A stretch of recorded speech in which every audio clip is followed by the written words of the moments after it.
흡입기로 빨아들이는 바지락 채취 어법을 둘러싸고 논란이 뜨겁습니다. 생태계를 완전히 파괴시킵니다. 자원 고갈을 시키고 있어요. 불법으로 규정돼 있지만 잠수어민들은 안전을 위해 불가피하다며 강행하고 있습니다. 한때 돈 되는 지역의 효자 작목이었던 매실농업이 최대 위기를 맞고 있습니다. 올해는 밭 전체에 이렇게 빈 가지들이 많습니다.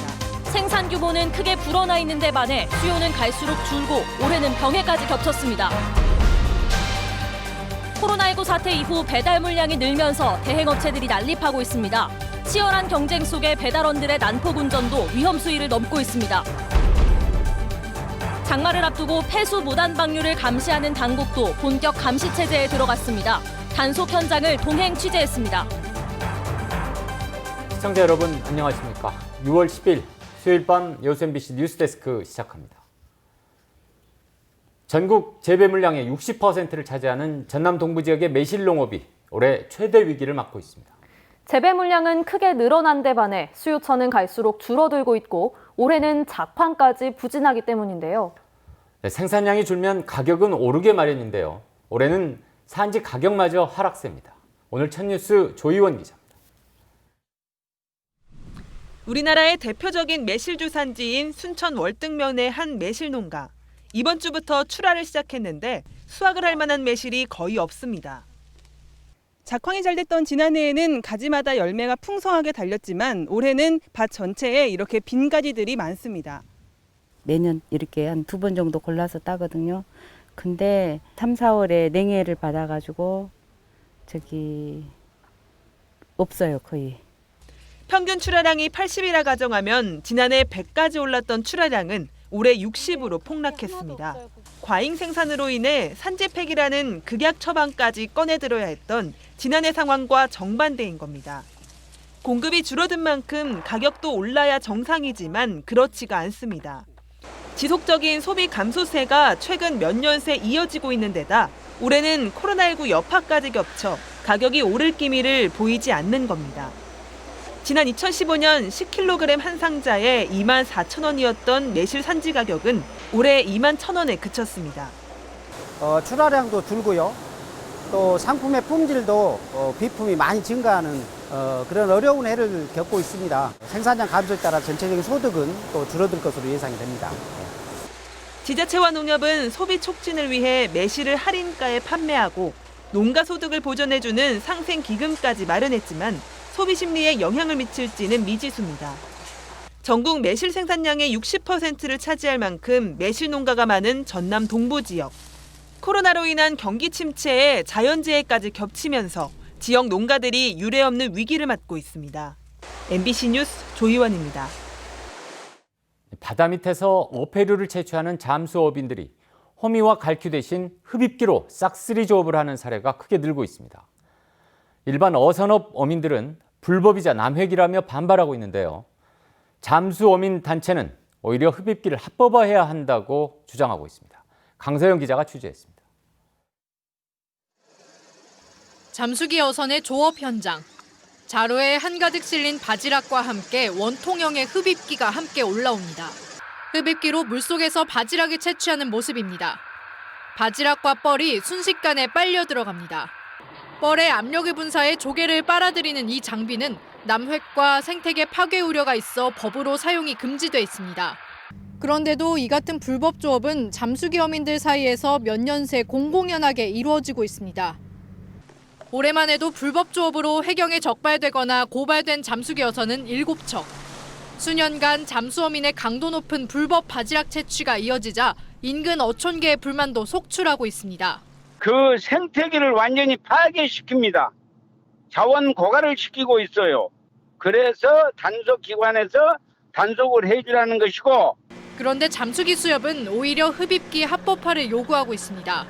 잠수어업의 특성을 고려할 때 잠수사의 생명과 안전을 위해서라도 조업 시간 단축이 급선무라는 겁니다. 잠수기 수협은 흡입기를 사용하는 대신 정해진 양만 채취하겠다며 매해 해양수산부에 규제 완화를 신청하고 있습니다. 10년 동안 사망사고가 15건, 후유장애가 78건이에요. 농사를 홈이나 쇠스랑하고 지으라면 지을 사람 하나도 없듯이 우리 수산은 마찬가지입니다. 여건이 안 되는 거죠.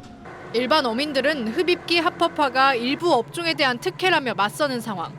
하지만 해경은 현실적으로 모든 어선의 불법 행위를 단속하기가 어렵다는 입장이고 해양수산부와 전라남도 등 수산당국도 흡입기 합법화에 대한 관리 감독 권한을 떠넘기고 있습니다. MBC 뉴스 강서영입니다. 본격적인 장마철을 앞두고 수질오염 행위에 대한 집중 단속이 시작됐습니다. 공장 폐수는 물론이고 가축 분뇨와 생활 하수 등에 대해 광범위하게 진행되고 있는데요. 단속에 앞서 업체와 시민들의 자정 노력도 필요해 보입니다. 김종수 기자가 보도합니다. 공장 폐수의 처리 과정 등을 보기 위해 담당 공무원들이 직접 현장을 찾았습니다. 어느 공장에 지금 들어와 있죠? 제가 저희 폐수장에 대해서 간단히 설명드리겠습니다. 이번 점검은 장마와 호우 등 우기를 앞두고 사업장들의 폐수 배출 상황을 확인할 목적으로 이루어졌습니다. 정확한 분석을 위한 시료 채취도 뒤따라야 해 사업장 방문은 필수입니다.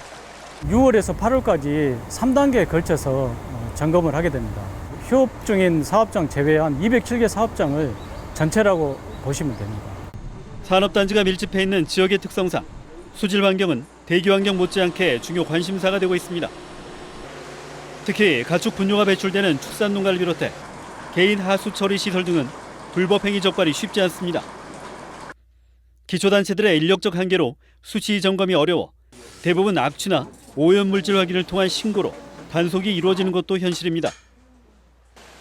이 때문에 쓰레기와 배설물 등이 빗물에 씻겨 배출되는 비점 오염을 막기 위한 고민도 필요해 보입니다. 비에 의해서 이게 휩쓸려서 내려오게 되면 그러한 것들은 유기물 농도가 굉장히 높죠. 자연에는 오염의 정화 기능의 한계가 있기 때문에 결국에 축적이 돼서 나중에 문제가 생길 가능성이 굉장히 크죠. 최근 2년 동안 광양시 관내에서만 수질오염으로 30여 건이 적발되고 고발과 송치 건도 늘고 있는 상황. 기관들의 강력한 행정처분 못지않게 시민들의 자정 노력이 얼마나 뒤따를지도 수질오염을 줄이는 데 척도가 되고 있습니다. MBC 뉴스 김종수입니다. 전남도교육청이 고3 학생들의 불이익을 최소화하기 위해 대입 제도를 개선해 줄 것을 각 대학에 요구하고 나섰습니다. 도교육청은 오늘 보도자료를 통해 서울대와 연세대 등 주요 대학들이 고3 수험생들의 입시 불이익을 줄이기 위해 학생부 종합전형에서 3학년 비교과 영역 반영을 최소화하는 방향으로 수시 모집 전형안을 개정하고 있다며 다른 대학들도 동참해달라고 호소했습니다. 교육청은 전남의 경우 사교육 참여율이 전국 최저 수준일 정도로 공교육 의존도가 높은 만큼 제도가 변경되지 않을 경우 큰 피해를 볼 수 있다고 강조했습니다. 코로나19의 영향으로 시민들이 계획한 국내 여행 횟수가 연초보다 70% 이상 줄어든 것으로 나타났습니다. 한국관광공사가 발표한 코로나19 국내 여행 영향조사 결과에 따르면 올해 시민들의 국내 여행 희망 횟수는 평균 6회였지만 코로나 사태가 본격화한 이후 1.8회로 줄었고 사회적 거리두기 기간에 여행을 취소한 비율도 87.5%로 조사됐습니다. 또 국내 여행을 재개할 경우 첫 희망 방문지로는 제주도가 43.3%로 1위에 올랐고 광역시도를 제외한 단일 지역으로는 여수가 4.7%로 가장 많은 비율을 차지했습니다. 잦은 여객선 결항으로 불편을 겪어온 여수 거문도 주민들이 여객선을 직접 운영하기 위해 협동조합 설립을 추진하고 있습니다. 여수시에 따르면 3-3면 주민들은 지난달부터 주변 10개 마을과 여수 지역 향후회를 방문해 협동조합 설립을 위한 설명회를 진행했으며 어제 발기인 구성과 정관 작성 작업을 마쳤습니다. 주민들은 앞으로 조합원을 모집한 뒤 창립총회 개최와 출자금 납입, 설립 등기 등의 절차를 추진할 계획이며 초기에는 여객선을 빌려 운영할 예정입니다. 도로가와 주택의 사고 위험이 있어 보입니다.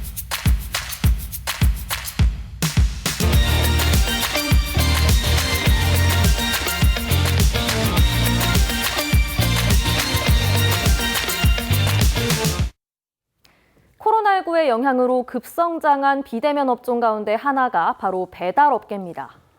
이 같은 시류에 편승해서 배달 대행업체들도 크게 늘어나는 추세인데요. 과다 경쟁 속에 오토바이 운전자들의 불법 난폭 운전이 심각해지고 있지만 단속은 이루어지지 않고 있습니다. 김한수 기자가 현장 취재했습니다. 밤 10시 목포의 원룸촌 인근 도로. 배달 오토바이들이 쉴 새 없이 지나갑니다. 횡단보도를 건너는 보행자와 충돌할 뻔한 오토바이는 휘청이며 중심을 잡습니다. 늦은 밤까지 이어지는 배달에 주민들은 오토바이 소음 피해를 호소합니다.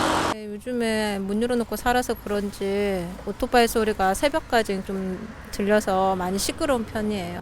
코로나19 여파로 최근 음식 배달 건수가 크게 늘어났는데요. 이에 따라 배달 오토바이 운전자들의 난폭 운전이 갈수록 심해지고 있다는 제보가 잇따르고 있습니다. 실태가 어떠한지 취재진이 직접 차를 타고 배달 오토바이 운전자들을 따라가 보겠습니다.